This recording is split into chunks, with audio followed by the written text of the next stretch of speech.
Барлықтарыңа сәлем достар, сіздермен бірге мен Найманчик, және біз бүгін осы карпаркинг ойынында осы 1 миллион ақшаны қалай 5 минуттың ішінде жинау керек екенін айтамыз.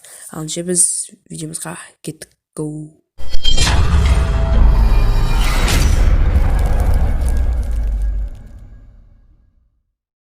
Короче, настройкадан дата и времяны тауып аламыз. Дата и время бүгін 24-ті. Мен оны 25-не ауыстырамын да карпаркингке кірем. Карпаркингке кіргеннен кейін маған подарка береді. Оң жақ астыңғы бұрыштан. Сіздерге де береді. Оны алып аласыздар. Оның ішіне машина немесе ақша түсуі мүмкін.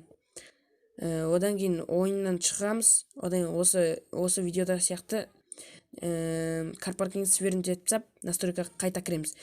Оған кіргеннен кейін қайтадан бір күн алдыға жылжытамыз. Бір күн алдыға жылжытқаннан кейін қайтадан карпаркингке кіреміз. Одан кейін оң жағасынан тағы да подарканы аламыз.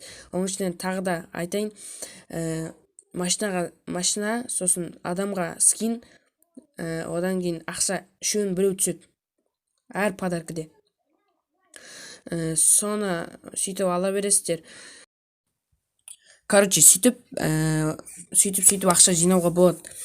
Одан кейін ақша жинағаннан кейін оны 1 миллионмен тоқтап қалуға болмайды. Оны көтере беруге де болады. Өзің білесің, қаншалықты көтергің келеді, соншалықты көтере бересің.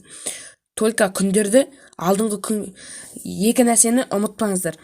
Бірінші, күнді бір күн алдыға қою. Сосын карпаркингтен шыққаннан кейін карпаркингті свернуть ету. Сол екі нәрсені ұмытпасаңыздар болды. Короче, болды, сөйтіп ақша жинай беретін боласыздар. Ал бүгінгі видео осы. Сіздермен бірге болғанмын Найманчик. Пока-пока, чао.